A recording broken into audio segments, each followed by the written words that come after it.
First one we have on the list is Halloween Kills. Yes. And the thing is, I think this is going to be an interesting talk. Oh, yeah, right. Especially with the way that we walked out of this. But I would love to hear... I'd love to hear you start on this. Oh, I get to start? Yes, I'm going to let you start. Really? Yeah. No, but you're letting me... Oh, no, you're starting with Dear Evan Hansen, aren't you? I'll do Dear So Evan I get Hansen. two starts, because I'm starting on Dune as well. Yeah, sure, yeah. Wow.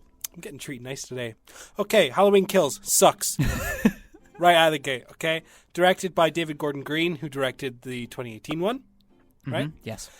Starring Jamie Lee Curtis as Laurie Strode for the third canon appearance. Now canon appearance, yes. Appearance. She appeared in 2 and stuff. Yeah. Judy Greer, still playing Karen, and is it Andy Matichak? Yes, that's how Who's I would playing pronounce Allison, who are the only real cast members that are of note, all 3 of them returning from the previous film as your main characters. The film follows Michael Myers back on the rampage once again. He survived the fire from the 2018 film. Spoilers for the end of that if you haven't seen that, but you've had 3 years, come on. Yeah. The film follows Laurie Strode. She's in hospital after the events, and it follows Michael Myers going back on a rampage, and chaos ensues, quite literally. This film, to me, is kind of all over the place with what it wants to do. It's jumping about. I feel it relies too much on the original. With a sequel like this, now I can forgive a film like Halloween 2018 from relying too much on the original, considering that it scrapped all the previous canon and was starting fresh by just going off the previous one, right? Yeah. So I'm allowing that film to have its references and its, details about it that work. But this film, to me, just doesn't really do that. It opens with going back to 79. So, yeah, 78. 78. 78. It goes back to 78 in the film, and we're introduced to... So we're introduced to a character called Lonnie. Yes. If I understand this right, Lonnie is a new character. Lonnie is mentioned in 1978, but only ever mentioned That's it. by kids By because he goes to school, but he's not a character. He's just mentioned. He's just mentioned. Yeah. So right off the bat, they've introduced a new character into the canon from within an old film. Yes. And from the get-go with that, I just felt that something was off. And after that, we get introduced to modern-day Tommy Doyle, who was the kid that Laurie Strode was babysitting in the first film, as well as the other girl that the other babysitter was babysitting. I can't remember her character's name. Lindsay. Lindsay, that's it. And then one thing that I actually quite like, we get introduced to the nurse who was attacked in the car with Marion. With Marion. No, Marion's her name. Marion's her name. Yeah. Who gets attacked at the mental facility where Michael's being held in the beginning of the 78 film, which I think is interesting and was actually a nice touch. Now, that's about as far as my praise goes for this film. All over the place. The plot has... my main issue with this film is the script. Okay. I feel like the script is just really bad. It's just bad. They have 4 things to say, and the film continues to repeat them over and over and over and over and over again. It is a direct sequel, yet feels the need to tell you every single piece of information that they have on Michael over and over and over and over and over again.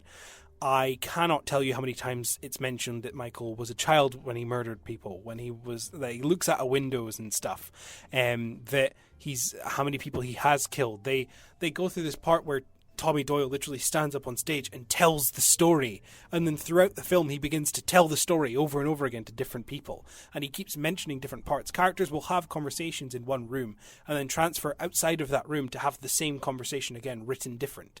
You'll have characters like Allison be like, I need to go kill Michael Myers, he's the evil within this town, and then she'll leave the hospital room and go to the back of a car, pick up a shotgun and say the exact same line again, but said in a different way.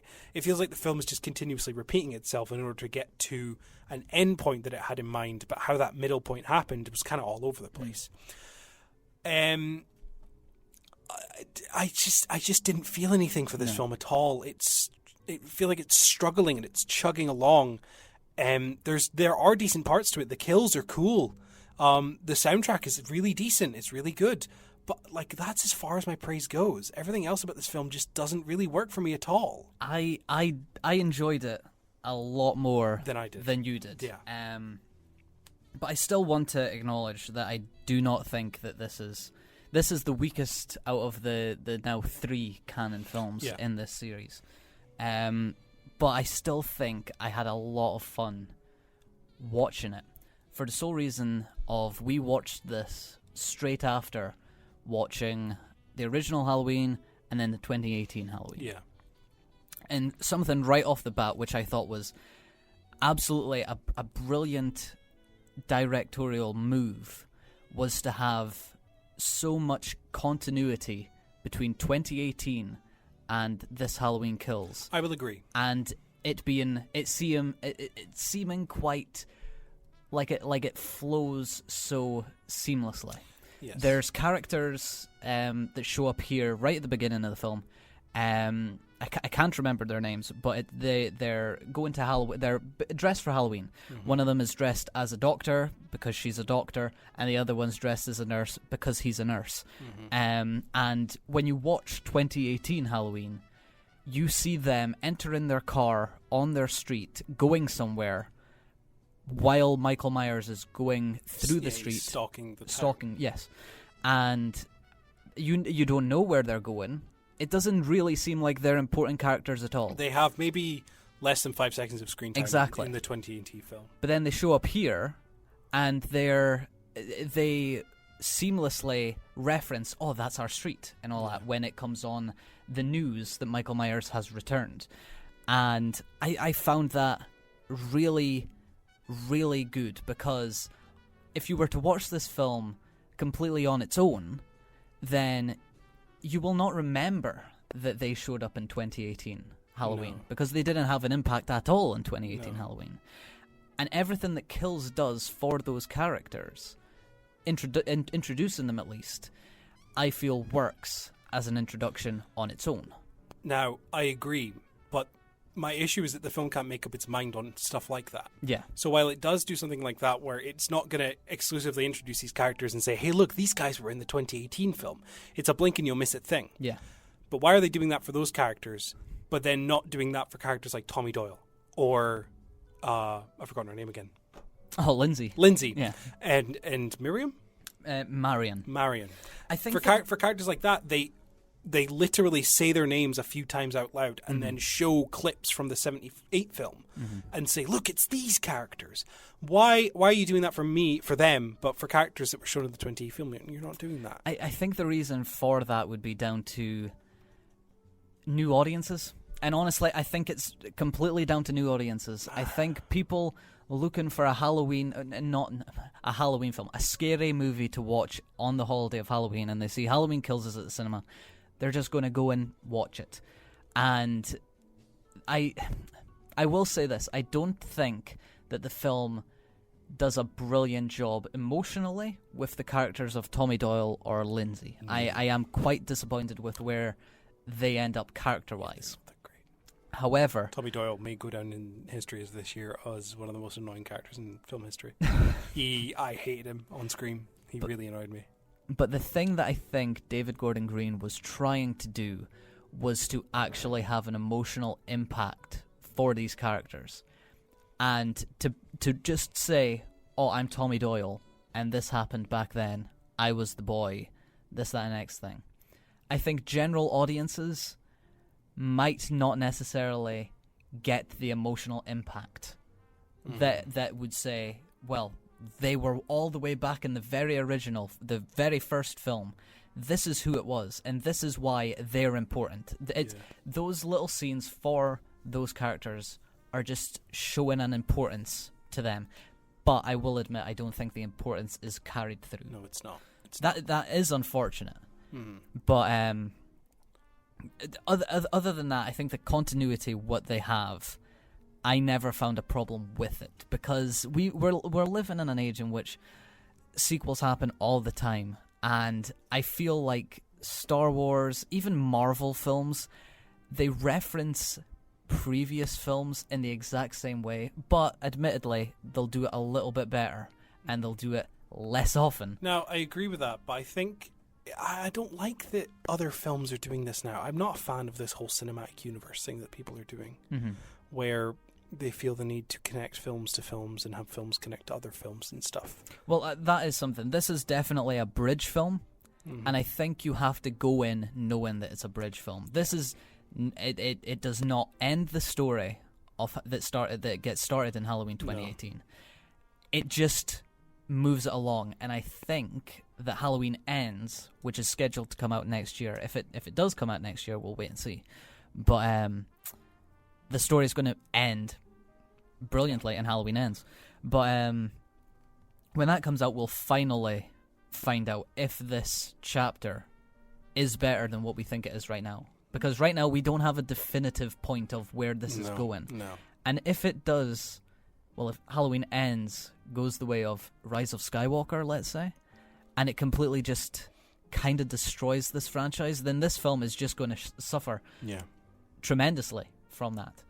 But as a bridge film, I think it got me excited for where it's going. And I think what it does and what it says, it's interesting, if not a little bit lesser. It could be done a little bit better. Oh, I think so. The kills, as you said, are great. I think this is the most brutal and most mean-spirited Halloween film there is. Yeah.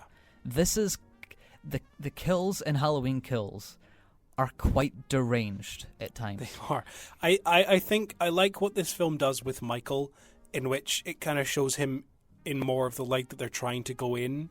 I don't want to spoil things, of course, but they do lean heavily into Michael being a 6-year-old child stuck in the body of a man who's unstoppable. That is something they bring elements from the sequels that are no longer canon, and then they rework them and maybe like retool some things, and I think they make those elements better. That is one of them. The fact that Michael is stuck as a 6-year-old in the body of a man. There are some moments in this film which are fairly brutal, but there are also moments in this film that I think are kind of comedic and funny. There are two characters called Big John and Little John. Big John and Little John. They are terrible, but also hilarious at the same time. I loved them so much that at one point I needed to go pee, so I left my seat to go, and as I was leaving to go pee, Big John and Little John appeared on screen, and I stopped myself and I waited and I watched them. And it was worth it every minute. But yeah, Halloween Kills for me just didn't really do it at all. I do want to ask you, what did you think of the 1970s open from a filmmaking perspective? Do you mean the way that it looks? Because I thought when the 1970s scene popped up, I thought that the way that it was shot composition, the color grading, technical. That's what I mean. Technically, I think that 1970s sequence is actually some of the best and least showy.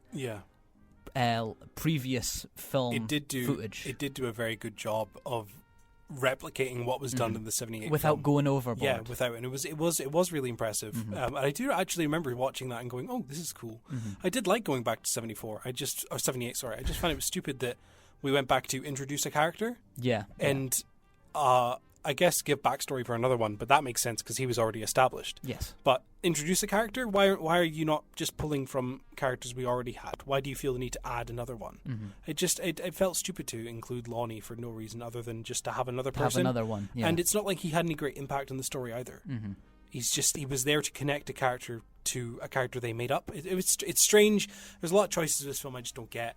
And I saw someone online describe it as if Jamie Lee Curtis became sick within 6 weeks of filming, and so they just made a film without her. Well, that's something. I actually love the fact that Jamie Lee... That is something that I will say is not a spoiler, but it's something to actually... If you're going into the film to see Jamie Lee Curtis, remember how she ended off in the last film. And realize that this film is trying to go... Not realistic, but trying to make it as realistic as possible as it can. Jamie Lee Curtis is not in this a lot. Nope. But for me, it made complete sense, and I felt that the way that they do her character here really sets her up for any future events in any films. And for that reason, like I said, it's a bridge film. This is not the end of the story. And for that reason, I did enjoy it. I had fun with it, and I'm going to save my judgment entirely until the actual story ends. I find that unfair. However, I say that, but when we get to Dune, I will be saying the same thing. Yeah. So I am nothing but a dirty, dirty liar. But after this, we'll get...